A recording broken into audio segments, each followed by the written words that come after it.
My name is Curtis Jordan, and I'm one of the many registered respiratory therapists here at the Hampton VA Medical Center. All right, you're back again for another class on another low flow device. And today's low flow device will be the simple face mask. Now, remember that when we talk about low flow devices, these are devices that will not meet the patient's total flow requirement. So this is another low flow device that's in the same family. Now, the simple mask is probably the most misused device that you'll see out there concerning oxygen, and I'll explain all of the particulars as to why that is. Now, when you talk about oxygen devices, they stair-step their way up to the ventilator. So when we talked about the nasal cannula in our previous video, we knew that the nasal cannula is 1 to 6 liters and 24 to 44% FiO2. Now, the very next oxygen device will be the simple mask. And that picks up where the nasal cannula left off. So you're talking, remember, 1 to 6 liters, 24 to 44%. The simple mask is 6 to 10 liters and 44 to 60%. So where the 1 to 6 stops, we pick up at the 6 to 10 on the simple mask. Where the 24 to 44% stops on the nasal cannula, we pick up at the 44 to 60% FiO2 on that. Now, this device also, the FiO2 stability is variable. Let me discuss variable real quick. What makes the FiO2 stability variable? Variable is a simple word for it varies, and it varies based on the patient's flow. So if the patient is in respiratory distress, they're breathing hard and heavy.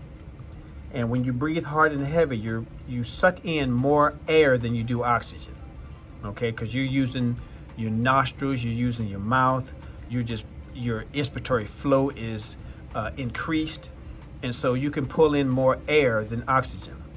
When you pull in more air than oxygen, the stability of the FiO2 varies because you've just drowned out your oxygen, which will lower your FiO2 because you're pulling in more air, if that makes sense, okay?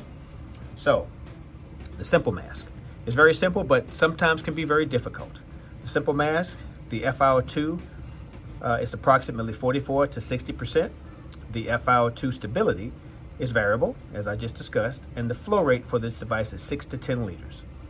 You cannot go below 6, and that's the note at the bottom. Never go below 6 liters on the simple mask. It will cause the patient to retain CO2. Because remember, this is a mask and it has very little holes. And so if the patient is breathing inside this mask, their CO2 will build up within the mask. And then you'll notice your patient going to sleep. So I'm going to give you some examples of what we're talking about and how this simple mask can be difficult. So if a patient is on a nasal cannula at 2 liters, what we have found is when they come up to the floors, your patient may decompensate in some form. Some type of physiologic issue occurs with the patient where they can no longer sustain the nasal cannula. So we have to place them on a simple mask. Maybe they've become a mouth breather over time because their asthma has kicked in, or because they've become respiratory distressed for some apparent reason.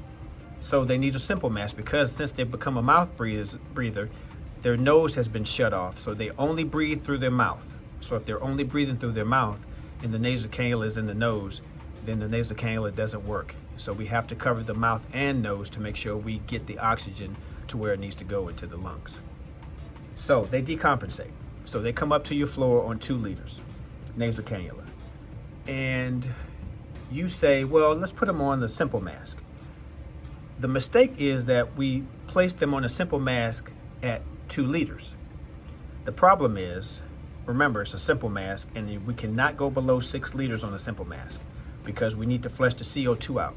So if you put them on a simple mask at 2 liters, they're not flushing their CO2 out. So they will slowly go to sleep because their CO2 is slowly building up. And then you will call respiratory therapy to come up to do an ABG because they're lethargic and you can't keep them aroused. And typically a respiratory therapist will ask you, are they on any oxygen? And the person will say yes. We will ask what the liter flow is and what type of oxygen device it is. They'll say simple mask. As soon as we hear the term simple mask, we get suspect because we know the liter flow is definitely the culprit. And so when we hear 2 liters on a simple mask, we automatically say turn the liter flow up to 6 liters. So remember, simple mask has 6 letters in it. SIMPLE. That's 6 letters, 6 liters. So because this simple mask, and I'm going to open the package up now, because this simple mask is simple but can be difficult at times. Because as you look at the simple mask, there are no dials. There is no indication when you look at it to tell you what liter flow it goes on. It's just a mask with tubing, and that is it, and a strap. Okay, so you don't know what liter flow to put them on. So here it is, simple mask, 6 letters, 6 liters is where we're going to go with this. So even if they're at 2 liter nasal cannula, they go to 6 liters simple mask.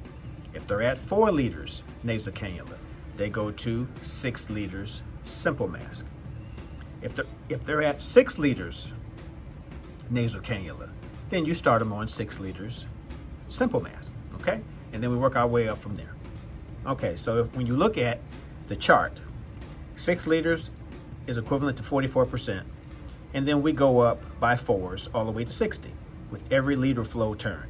So if we go to 7 liters, do the math, that's 48, 8 liters, 52, 9 liters, 56, 10 liters, approximately 60% FiO2. Okay, so that's how you keep it simple. Now, you would use the simple mask if the patient becomes a mouth breather, and it's a short-term fix for a lot of oxygen decompensations, a lot of desaturations because the nose has been closed off because the patient has become a mouth breather. And so you can use it in that fact. Now, this also uses the bubble humidifier. Remember, I said earlier in the nasal cannula class, the bubble humidifier is used on low flow devices. So low flow devices are any device 10 liters and below. 10 liters and below. So this is 6 to 10 liters. So you can use a bubble humidifier with this to keep humidification with the dry gas that they receive from the oxygen on this. Okay, and it's basically simple. You'll see here, you'll see a little metal piece that you can form around the nose, and you just put the strap around the head. It goes over the mouth and nose here. You make sure it's always at what liter flow? 6 liters. The word simple has 6 letters in it, 6 liters. That's an easy thing to remember. So this is a really easy class on one of the most confusing oxygen devices that we have, because when you look at this, there's only small holes here on one side, small holes on the other side. That's for the exhalation. So that's why you have to put 6 liters, between 6 and 10 liters of oxygen in this mask to flush out CO2 so your patient don't become lethargic and you don't call me asking for a blood gas. So I hope this class has helped you. If you have any other questions, please contact your local registered respiratory therapist, and they will be very glad to help you put your patient on a simple mask.